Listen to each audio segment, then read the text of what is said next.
Hello friend, welcome back to full study. Friend, आज हम लोग पढ़ेंगे क्लास 10th की फिजिक्स चैप्टर नंबर 2 जिसका नाम है प्रकाश का अपवर्तन, रिफ्रैक्शन ऑफ लाइट। तो ये है सब्जेक्ट के पार्ट 8 वीडियो। यदि आप इसे प्रीवियस वाला वीडियो देखना चाहते हैं तो आप इस चैनल के प्लेलिस्ट में जा कर के देख सकते हैं।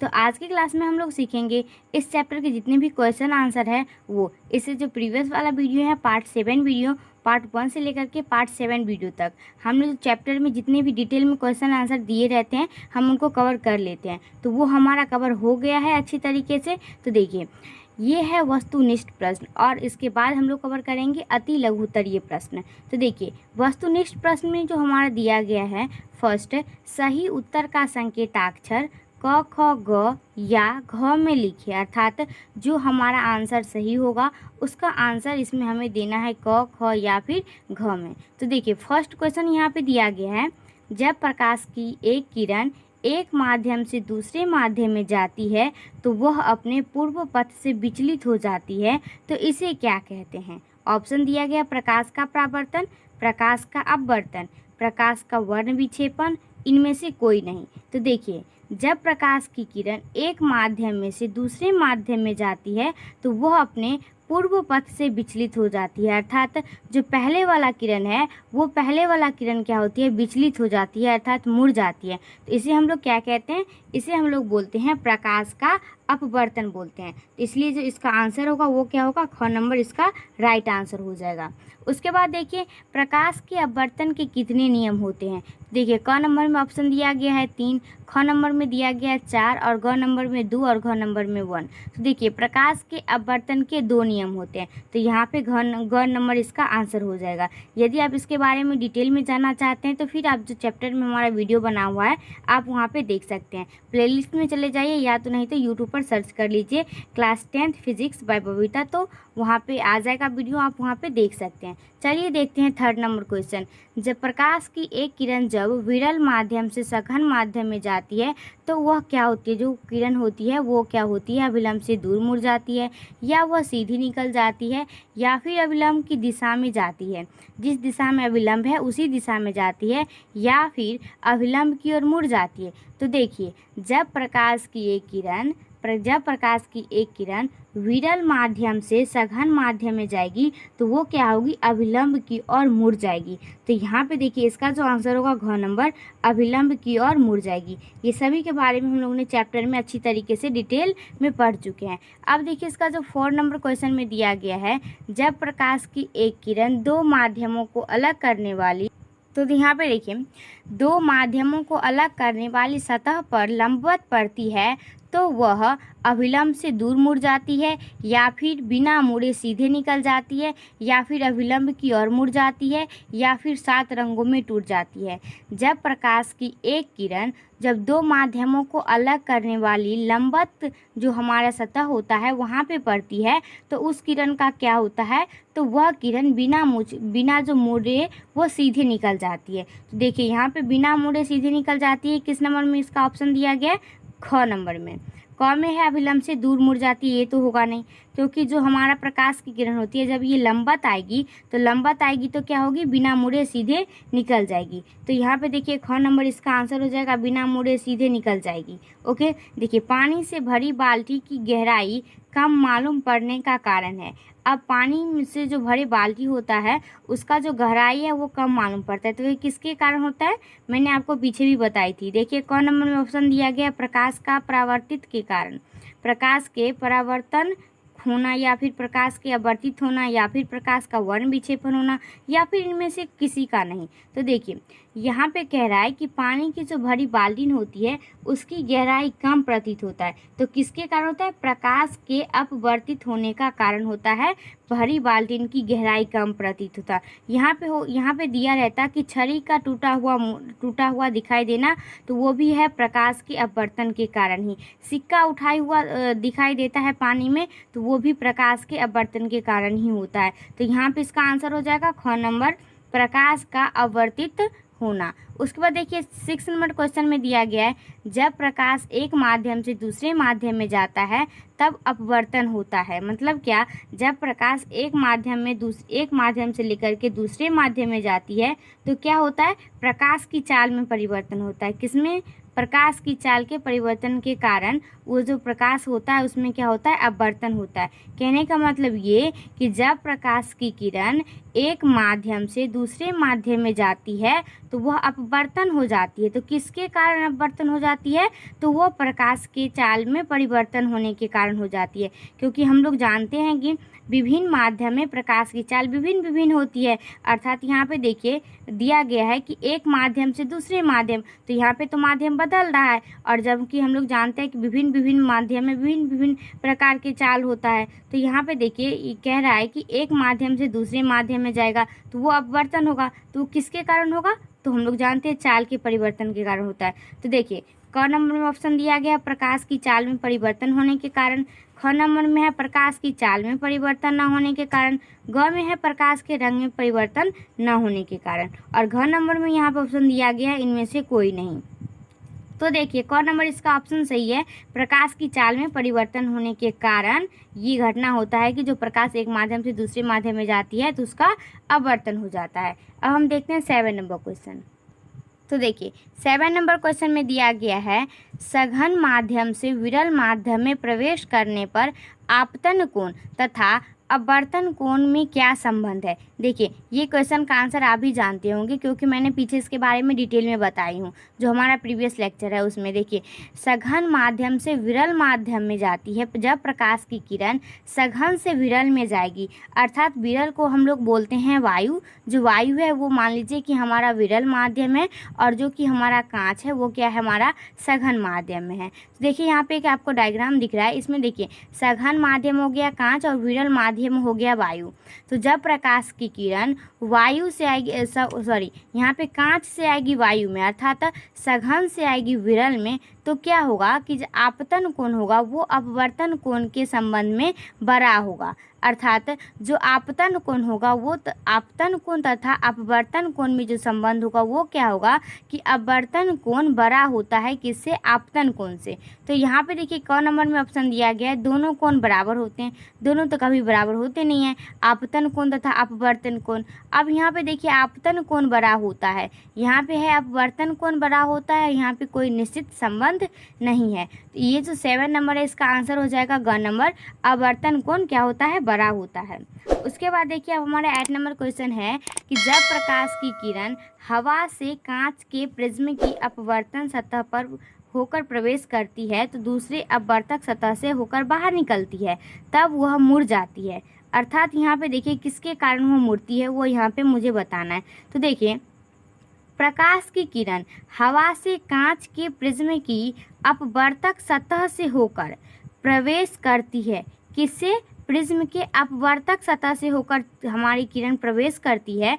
उसके बाद बोल रहा है दूसरे अपवर्तक सतह से होकर बाहर निकल जाती है तो वह मुड़ जाती है।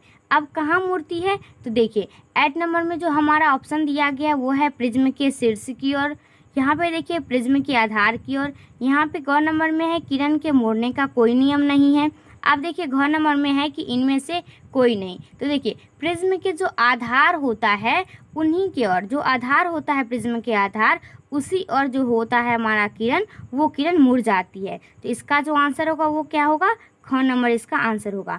अब यहाँ पे देखिए सेकंड 9 नंबर क्वेश्चन यहाँ पे दिया गया है किसी बिंदु अर्थात वस्तु जो हमारा पॉइंट ऑब्जेक्ट होता है, तो किसी बिंदु वस्तु पॉइंट ऑब्जेक्ट से निकलकर किरणें किसी लेंस से अपवर्तित होकर जिस बिंदु पर मिलती है उसे हम लोग क्या कहते हैं। देखिए हमारा यहाँ पे क्वेश्चन कह रहा है कि जो हमारा कोई वस्तु है वहाँ से कोई किरण निकलकर और अपवर्तित होकर जिस बिंदु पर पड़ती है तो उसे हम लोग क्या कहते हैं, तो उसे हम लोग प्रतिबिंब बिंदु कहते हैं।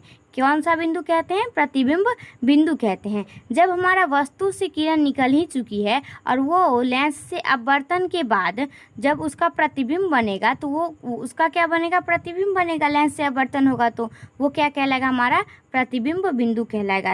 अर्थात 9 का घ नंबर आंसर हमारा राइट है।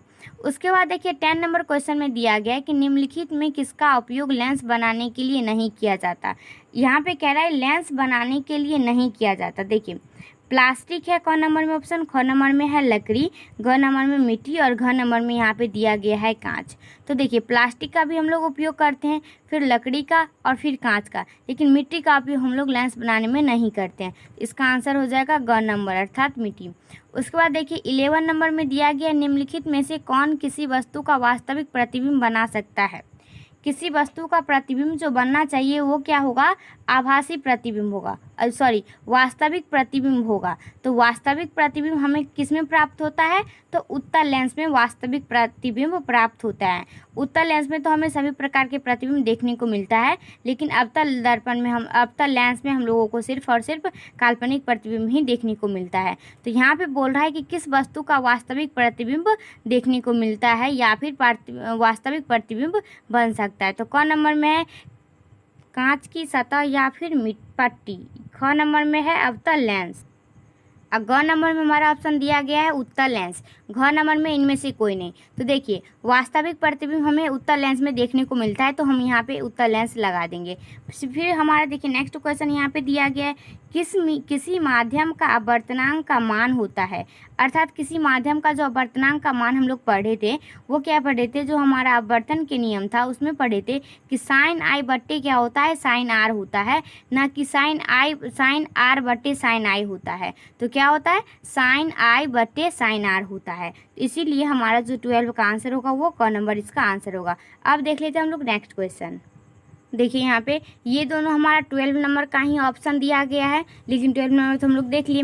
उसके बाद देखिए 13 नंबर क्वेश्चन में दिया गया है कि प्रकाश एक माध्यम से जिसका अपवर्तनांक n1 है, दूसरे माध्यम जिसका अपवर्तनांक n2 है, तो उसमें जाता है। यदि आपतन कोण I तथा अपवर्तन कोण R है तो साइन I बट्टे साइन R बराबर होंगे, अर्थात साइन I बट्टे साइन R किसके बराबर होंगे, n2 बट्टे n1। ये जब हम लोग अपवर्तनांक पढ़ रहे थे उसमें ये इसके बारे में डिटेल्स में हम लोग पढ़ चुके हैं कि ये जब हमारा आपतन कोण I और अपवर्तन कोण R ये दोनों बराबर होंगे।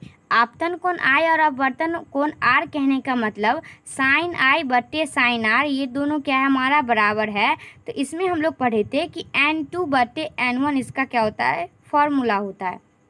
अर्थात जब आपतन कोण और अपवर्तन कोण बराबर होंगे, अर्थात साइन I बट्टे साइन R बराबर होगा, तो हमें n2 और n1 के क्या होता है, ये साइन I और साइन I किसके बराबर होता है, n2 और n1 के बराबर होता है, साइन I बट्टे साइन R। तो इसलिए जो 13 का आंसर होगा वो क्या होगा, घ नंबर इसका आंसर हो जाएगा। उसके बाद देखिए कह रहा है 14 नंबर क्वेश्चन में किसी द्रव में रखे हुए कांच के आयताकार स्लैब मतलब ये जो कांच की यहाँ पे बॉक्स बनाया गया है अर्थात पट्टी, तो आयताकार स्लैब अर्थात पट्टी से होकर किरणों के पथ नीचे चित्र 2.14 में दिखाए गए हैं। तो कांच का अपवर्तनांक 1.5 है, तो द्रव का अपवर्तनांक होगा, मतलब कि द्रव का अपवर्तनांक कितना होगा। तो यहाँ पे है एक है आयताकार स्लैब, इसमें से कोई जो किरण है वो जा रही है इस तरीके से, ये देखिए 2.14 यहाँ पे चित्र दर्शाया गया है। उसके बाद कह रहा है यहाँ पे कि जो कांच का अपवर्तनांक है वो अपवर्तनांक यहाँ पे दिया गया है 1.5, तो द्रव का अपवर्तनांक कितना होगा। तो दोनों किरण देखिए यहाँ पे कांच से ही होकर जा रहा है, अर्थात वायु हो गया विरल माध्यम, जब ये कांच में प्रवेश किया तो कांच हो गया सघन माध्यम। तो जब इस दोनों में से प्रवेश कर रहा है इसमें, तो देखिए हमारा जो द्रव का अपवर्तनांक होगा वो भी उतना ही होगा जितना कि हमारा कांच का अपवर्तनांक है, दोनों होगा बराबर। तो देखिए इसमें 1.5 किसका कहाँ पे है, ख नंबर में ऑप्शन है, तो हम यहाँ पे ख नंबर आंसर इसका लगाएंगे, 14 का ख नंबर। उसके बाद देखिए 15 नंबर में क्वेश्चन में दिया गया सरल सूक्ष्मदर्शी में किसका उपयोग होता है, अर्थात सूक्ष्मदर्शी में हम लोग किसका उपयोग करते हैं, तो लेंस का उपयोग करते हैं। अब लेंस का तो उपयोग करते हैं, लेकिन किस लेंस का उपयोग करते हैं, सूक्ष्मदर्शी में हम लोग उत्तल लेंस का उपयोग करते हैं। तो देखिए इसमें किस नंबर में ऑप्शन दिया गया, हमारा फर्स्ट नंबर में उत्तल लेंस, सेकंड में अवतल लेंस, ग में उत्तल दर्पण और घ में अवतल दर्पण। तो दर्पण का उपयोग तो हम लोग करते नहीं, तो सूक्ष्मदर्शी में किसका, लेंस का। तो कौन सा लेंस का, लेंस तो दो प्रकार के होते हैं, उत्तल लेंस या अवतल लेंस। तो उत्तल लेंस का उपयोग सूक्ष्मदर्शी में किया जाता है। जब हम लोग लेंस के उपयोग पढ़ रहे थे, अर्थात लेंस की विशेषता, लेंस की हमारे दैनिक जीवन में उपयोग पढ़ रहे थे, तो वहाँ पे भी मैंने आपको ये लिखाई थी, सूक्ष्मदर्शी में भी लेंस का उपयोग उत्तल लेंस का किया जाता है। हम लोग आगे भी देखने वाले हैं। अब देखिए यहाँ पे 16 नंबर में है कि उत्तल लेंस होता है। अब उत्तल लेंस हम लोग किसे कहते हैं, ऑप्शन देख लेते हैं। किनारों की अपेक्षा बीच का जो भाग होता है वो मोटा होता है। ख नंबर में है बीच की अपेक्षा किनारों पर मोटा होता है। ग नंबर में है कि मोटाई सभी जगह समान होती है उत्तल लेंस की। घ नंबर में इसका ऑप्शन है कि कोई सही नहीं है। अर्थात हम लोग किस लेंस को बोल सकते हैं कि यह उत्तल लेंस है। तो देखिए उत्तल लेंस जो होता है वो किनारे की अपेक्षा बीच में मोटा होता है, तो उसे ही हम लोग उत्तल लेंस कहते हैं। तो देखिए यहाँ पे इसका जो आंसर होगा वो कौन सा आंसर होगा, किनारों की अपेक्षा बीच का भाग मोटा होता है। 16 का ख नंबर इसका आंसर राइट है। उसके बाद देखिए 17 नंबर क्वेश्चन में दिया गया है, किसी उत्तल लेंस के सापेक्ष कोई वस्तु को हम लोग बिंब भी बोलते हैं, तो कोई वस्तु किस स्थान पर रखी जाए कि उसका वास्तविक, उल्टा तथा बराबर अर्थात समान आकार का प्रतिबिंब प्राप्त की जा सके। अर्थात बोल रहा है कि लेंस उत्तल है और वस्तु को कहाँ पे हम रखेंगे कि उसका प्रतिबिंब वास्तविक, उल्टा तथा वस्तु के आकार के बराबर ही प्रतिबिंब प्राप्त होगा। तो वस्तु को हम लोग कहाँ पे रखेंगे, तो देखिए जब वस्तु को हम लोग फोकस दूरी से दूनी फोकस दूरी पर रखेंगे, अर्थात जब वस्तु को 2f2 पर रखेंगे तो हमारा प्रतिबिंब बराबर आएगा। तो देखिए यहाँ पे ऑप्शन दिया गया लेंस तथा फोकस के बीच, तो ये तो होगा नहीं। तो इसका जो ख नंबर ऑप्शन दिया गया फोकस पर इसका जो हम रखेंगे तो प्रतिबिंब अनंत पर बनेगा, तो वो भी नहीं होगा। फोकस दूरी से दुगुनी फोकस पर और यहाँ पे है अनंत पर, तो अनंत पर रखेंगे तो f2 पर उसका प्रतिबिंब बनेगा, बराबर तो बनेगा नहीं।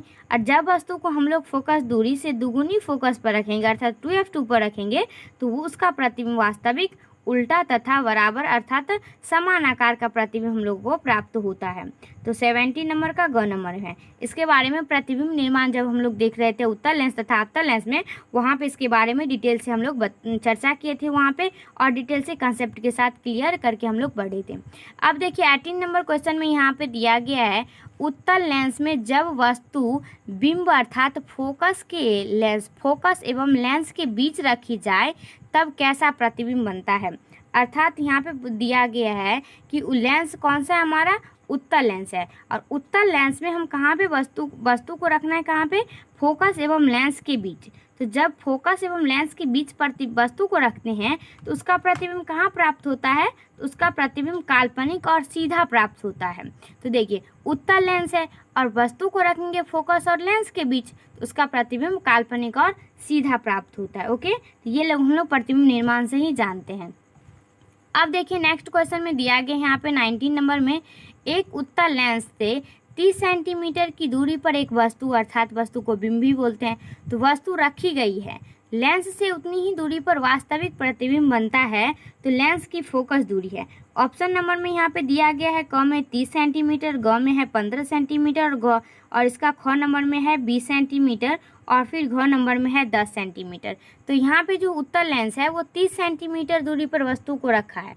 तो देखिए इस 30 सेंटीमीटर की दूरी पर एक वस्तु रखी गई है, तो लेंस से उतनी ही दूरी पर वास्तविक प्रतिबिंब बनता है। तो फोकस दूरी क्या होगी, तो देखिए हम लोग फोकस दूरी अर्थात एफ बराबर क्या फॉर्मूला जानते हैं, r/2 होता है। फोकस दूरी इसका पूछ रहा है कि लेंस की फोकस दूरी क्या है, अर्थात लेंस की फोकस दूरी है तो क्या है, यहाँ पे ऑप्शन दिया गया 30 सेंटीमीटर, 20 सेंटीमीटर, 15 सेंटीमीटर और 10 सेंटीमीटर। तो देखिए हम लोग फॉर्मूला जानते हैं एफ बराबर r/2 होता है, अर्थात तो r/2 होता है फॉर्मूला। तो यहाँ पे 30 सेंटीमीटर है, वस्तु कितनी दूरी पर रखी गई है, 30 सेंटीमीटर की दूरी पर।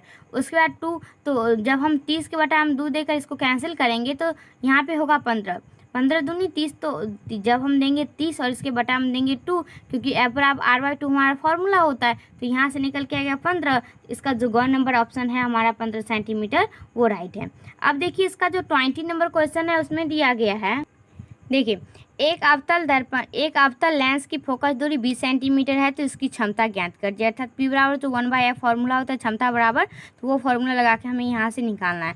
तो देखिए ऑप्शन नंबर में 2 डायोप्टर दिया गया है, फिर घ नंबर में 5 डायोप्टर, ख नंबर में -2 डायोप्टर और फिर घ नंबर में है माइनस में 5 डायोप्टर। तो क्वेश्चन में क्या कह रहा था कि फोकस दूरी 20 सेंटीमीटर हो, तो इसकी क्या निकालना है, हमें क्षमता निकालना है। तो इसका जो 20 नंबर का आंसर होगा वो ग नंबर माइनस में 5 डायोप्टर होगा। आप लोग निकाल के देख लीजिएगा, P/1/F1। 21 नंबर क्वेश्चन है, यदि वस्तु अर्थात बिंब उत्तल लेंस के फोकस तथा फोकस दूरी की दुन्नी के बीच हो तो उसका प्रतिबिंब होगा अर्थात उसका प्रतिबिंब कहाँ पे बनेगा। जब हम वस्तु को कहाँ पे रखेंगे, उत्तल लेंस के फोकस तथा फोकस दूरी की दुन्नी पर रखेंगे, F1 तथा 2F1 के बीच रखेंगे। इसका कहने का मतलब हुआ कि F1 और 2F1 के बीच रखेंगे, 2F2 के बीच रखेंगे, तो दुन्नी फोकस है ना, तो 2F2 के बीच रखेंगे तो उसका प्रतिबिंब कहाँ होगा। ऑप्शन नंबर में दिया गया काल्पनिक सीधा एवं छोटा, ख नंबर में है काल्पनिक उल्टा तथा बड़ा और ग नंबर में है इसका वास्तविक उल्टा तथा छोटा, घ नंबर में है वास्तविक उल्टा तथा बड़ा। तो जब हम वस्तु को उत्तल लेंस के फोकस अर्थात F तथा इसका जो है फोकस दूरी की दुन्नी अर्थात F2 के बीच रखेंगे, F1 F2 के बीच रखेंगे तो उसका जो हमारा प्रतिबिंब बनेगा वो प्रतिबिंब बनेगा कितना, वास्तविक उल्टा तथा बड़ा प्रतिबिंब बनेगा। देखिए वास्तविक उल्टा तथा बड़ा प्रतिबिंब बनेगा जब हम वस्तु को F1 तथा 2F के बीच रखते हैं। तो इसलिए इसका जो आंसर होगा वो क्या होगा, 21 नंबर का घ नंबर हमारा ये जो ऑप्शन है राइट है। अब देखिए जो यहाँ पर नेक्स्ट क्वेश्चन दिया गया है 22 नंबर क्वेश्चन, जब एक उत्तल लेंस से 20 सेंटीमीटर की दूरी पर वस्तु अर्थात बिंब रखा जाता है तो उस वस्तु का एक काल्पनिक अर्थात यहाँ पे आभासी दिया गया, काल्पनिक को हम लोग आभासी भी बोलते हैं, तो आभासी प्रतिबिंब बनता है तो लेंस की फोकस दूरी होनी चाहिए।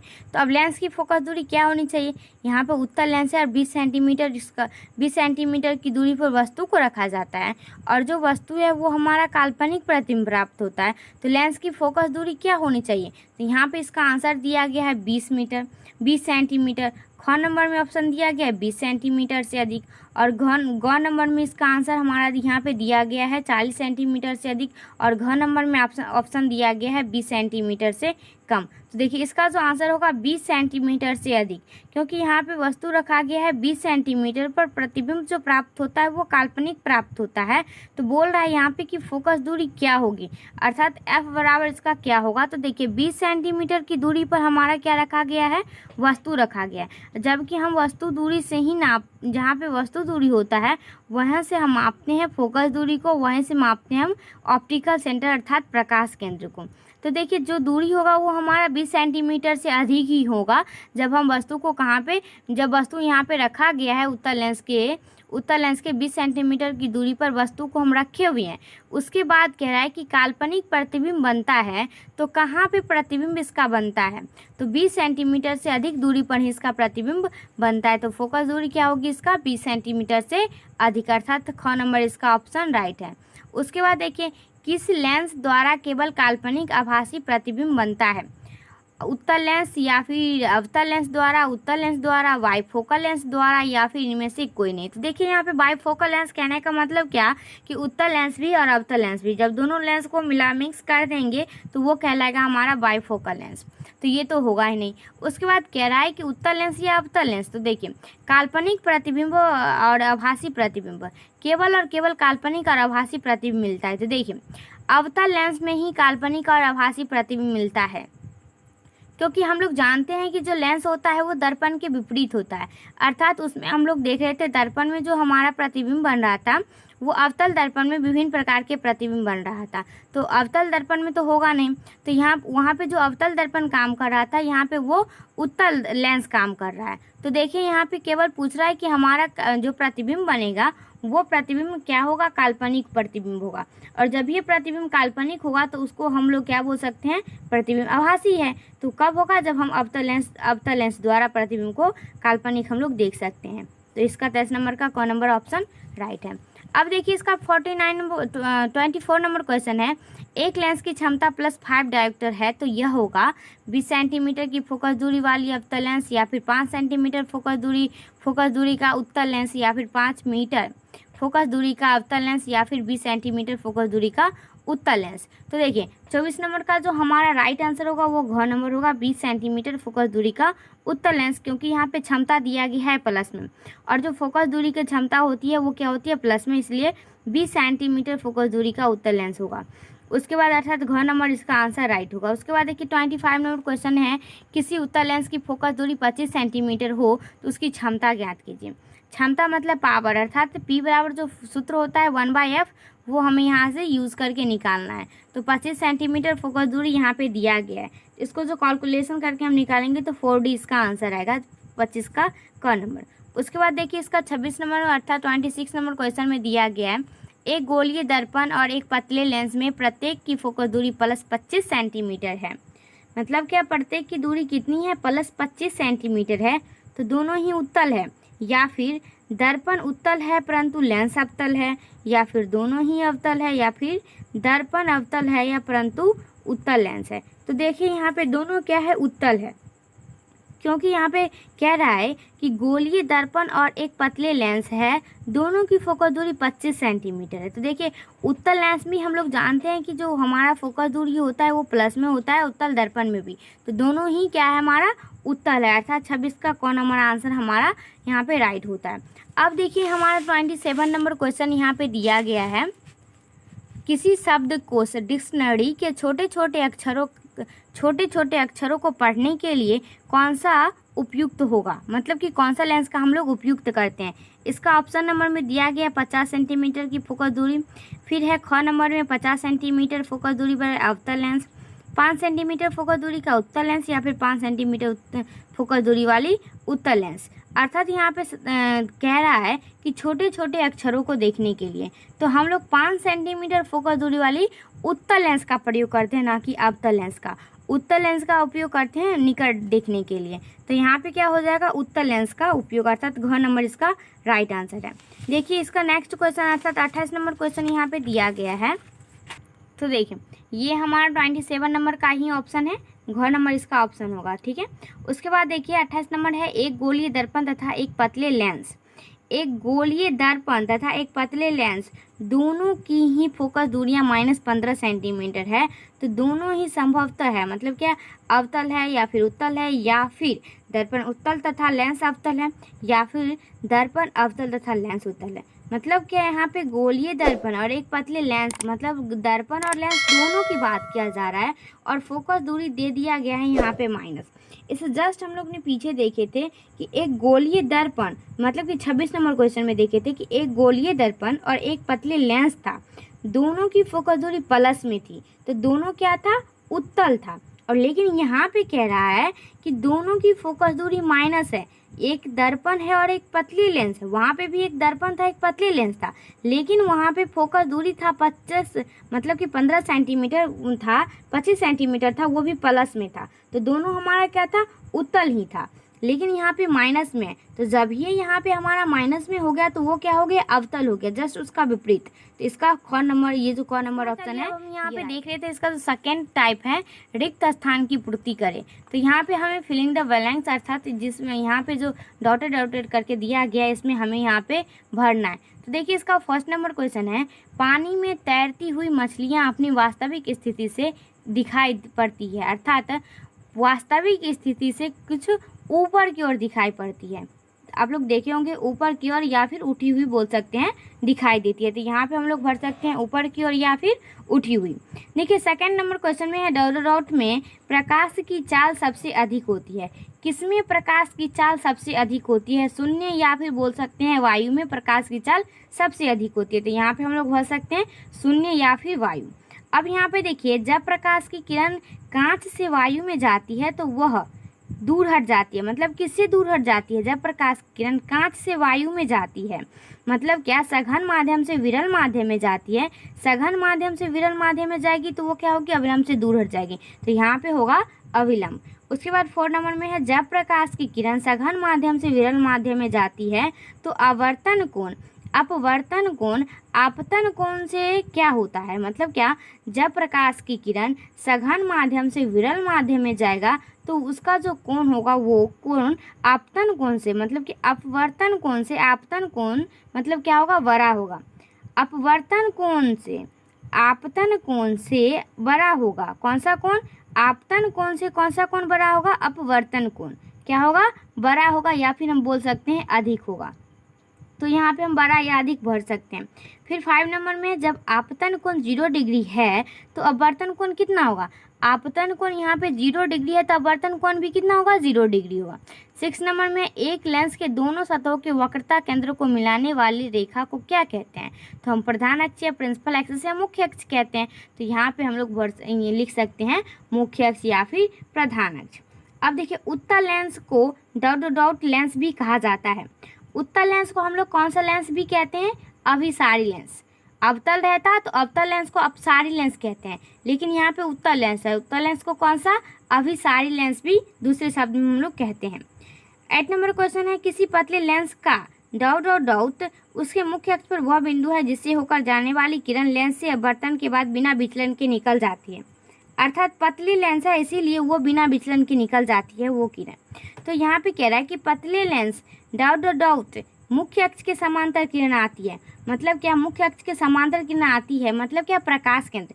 जब किरण को प्रकाश केंद्र की दिशा से लाएंगे तब तो वो बिना विचलन के सीधे निकल जाएगी। तो यहाँ पे हम लोग लिख सकते हैं प्रकाश केंद्र। 9 नंबर क्वेश्चन में दिया गया है कि एफ फोकस दूरी के उत्तल लेंस द्वारा यदि किसी वस्तु का वास्तविक उल्टा तथा वस्तु से बड़ा आकार का प्रतिबिंब बने तो वह वस्तु उत्तल लेंस से डॉट दूरी पर रखी हुई हो। अर्थात एफ को हम लोग फोकस दूरी बोलते हैं ना, तो एफ फोकस दूरी के उत्तल लेंस द्वारा, मतलब लेंस उत्तल है और वस्तु का जो प्रतिबिंब मिलता है वो वास्तविक है। जब ये वास्तविक होगा तो उल्टा होगा। और कह रहा है कि वस्तु के बराबर प्रतिबिंब मिलता है तो वस्तु को कहाँ पे रखेंगे? मतलब क्या? 2f पर वस्तु को रखेंगे तो हमारा जो प्रतिबिंब होगा वो बराबर प्रतिबिंब मिलता है। तो यहाँ पे हम लोग लिख सकते हैं 2f अर्थात दूनी फोकस पर। 10 नंबर क्वेश्चन है, एक उत्तल लेंस के फोकस पर रखा प्रदीप्त विद्युत बल्ब किरण पुंज देगा। 10 नंबर क्वेश्चन है कि किरण पुंज देगा, वो कौन सा किरण पुंज देगा? प्रदीप्त बल्ब समांतर किरण पुंज देगा। एक लेंस जो है वो क्या है?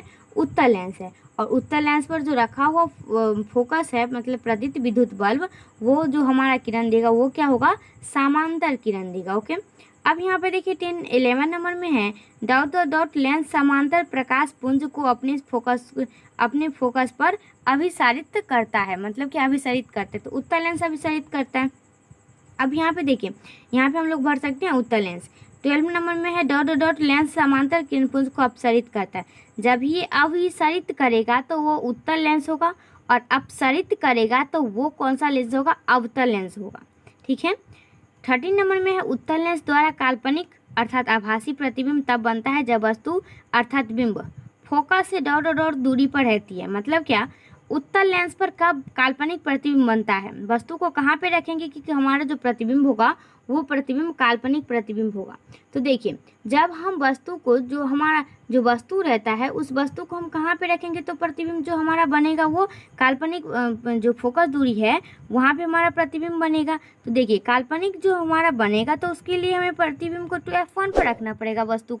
तो यहाँ पे होगा कम दूरी पर, अर्थात जब हम वस्तु को फोकस से कम दूरी पर रखेंगे तब तो हमारा प्रतिबिंब काल्पनिक प्राप्त होगा ना। तो हम यहाँ पे लिख सकते हैं कम दूरी पर। उसके बाद 14 नंबर क्वेश्चन में है किसी लेंस की डॉट उसकी फोकस दूरी f के व्युत्क्रम से मापी जाती है। अर्थात p बराबर जो हमारा 1/f होता है, तो p बराबर 1/f अर्थात लेंस डॉट यहाँ पे हमें फिल करना है अर्थात भरना है। तो देखिए, किसी लेंस की क्षमता उसकी फोकस अर्थात f की व्युत्क्रमण होती है, तब तो हम लिखते हैं क्षमता अर्थात p बराबर क्या लिखते हैं? 1/f लिखते हैं। तो यहाँ पे हम लोग लिख सकते हैं क्षमता। उसके बाद लेकिन लेंस की क्षमता का ऐसा मात्रक क्या होता है? अब लेंस की क्षमता का जो हमारा ऐसा मात्रक होता है मीटर इन्वर्स होता है, अर्थात m के पावर -1 होता है। उसके बाद देखिए 50 सेंटीमीटर फोकस दूरी वाले उत्तल लेंस की क्षमता होती है डायोप्टर। यहाँ पे है डायोप्टर अर्थात लेंस की जो क्षमता होती है प्रचलित, वो उसको क्षमता का ऐसा मात्रक प्रचलित मात्रक है डायोप्टर। तो कह रहा है कि 50 सेंटीमीटर फोकस दूरी वाली उत्तल लेंस की क्षमता होगी। क्षमता अर्थात p बराबर 1/f हम निकालेंगे, फोकस दूरी यहाँ पे दिया गया है 1/f से निकालेंगे। इसका जो हमारा आंसर रहेगा वो कितना आएगा? 2 सेंटीमीटर। हमारा यहाँ पे इसका आंसर आ जाएगा। अब देखिए 70 नंबर क्वेश्चन में -5 डायोप्टर क्षमता वाले लेंस की फोकस दूरी कितनी होगी। अर्थात यहाँ पे फोकस दूरी पूछ रहा है, f बराबर। तो देखिए यहाँ पे क्षमता दिया गया है -5 डायोप्टर, इसका कैलकुलेशन करके निकालेंगे फोकस दूरी तो आएगा -20 सेंटीमीटर। तो यहाँ पे हम लोग लिख सकते हैं -20 सेंटीमीटर। उसके बाद 18 नंबर क्वेश्चन में 2 मीटर अर्थात 2 मीटर फोकस दूरी वाली अवतल लेंस की क्षमता होगी। जब भी हम लोग क्षमता निकालते तो वो मीटर में आना चाहिए। तो यहाँ पे दिया गया कि 2 मीटर फोकस दूरी वाले अवतल लेंस की क्षमता होगी डायोप्टर में। 2 मीटर वाले फोकस दूरी मतलब कि फोकस दूरी लेंस कौन सा हमारा अवतल लेंस है। तो हम यहाँ पे लिख सकते हैं P बराबर जो हमारा फॉर्मूला होता है 1/f, उससे हम निकाल सकते हैं इसकी क्षमता। तो क्षमता P बराबर 1/f, तो f निकालेंगे तो कितना आएगा हमारा P, माइनस में 0.5 होगा। माइनस में क्यों होगा, क्योंकि हमारा जो लेंस है वो क्या है, अवतल लेंस है, इसलिए हमारा माइनस में आएगा इसका फोकस, अर्थात इसकी जो क्षमता आएगी P बराबर वो आएगी माइनस में। उसके बाद 19 नंबर क्वेश्चन में कह रहा है कि किसी पारदर्शी माध्यम का अपवर्तनांक प्रकाश की निर्वात की चाल तथा उस माध्यम में चाल का अनुपात होता है। अर्थात उसको हम लोग क्या कहते हैं, किसी पारदर्शी माध्यम का अपवर्तनांक प्रकाश के निर्वात के चाल तथा उस माध्यम के चाल का ... होता है, मतलब कि क्या होता है। तो यहाँ पे होगा अनुपात, अर्थात पारदर्शी माध्यम का जो अपवर्तनांक होता है वो निर्वात में जो प्रकाश की चाल होता है उस माध्यम में चाल का क्या होता है, अनुपात होता है। तो इस वीडियो को हम लोग यहीं पे रहने देते हैं। अब हम लोग मिलेंगे नेक्स्ट वीडियो में। ये जो हमारा नेक्स्ट का क्वेश्चन आंसर है अति लघु उत्तरीय प्रश्न है, दीर्घ उत्तरीय प्रश्न। तो इसी के साथ हम लोग मिलेंगे नेक्स्ट वीडियो में। यदि आपको इस वीडियो से कुछ भी सीखने को मिला होगा तो इस वीडियो को लाइक कर दीजिए, चैनल को सब्सक्राइब करके ऑल नोटिफिकेशन को प्रेस कर लीजिए, ताकि इस चैप्टर से रिलेटेड मैं कोई भी वीडियो अपलोड करूँगी तो वो वीडियो सबसे पहले आप तक पहुँचे। तो चलिए मिलते हैं नेक्स्ट वीडियो में अति लघु उत्तरीय प्रश्न के साथ। तब तक के लिए थैंक्स फॉर वॉचिंग वीडियो।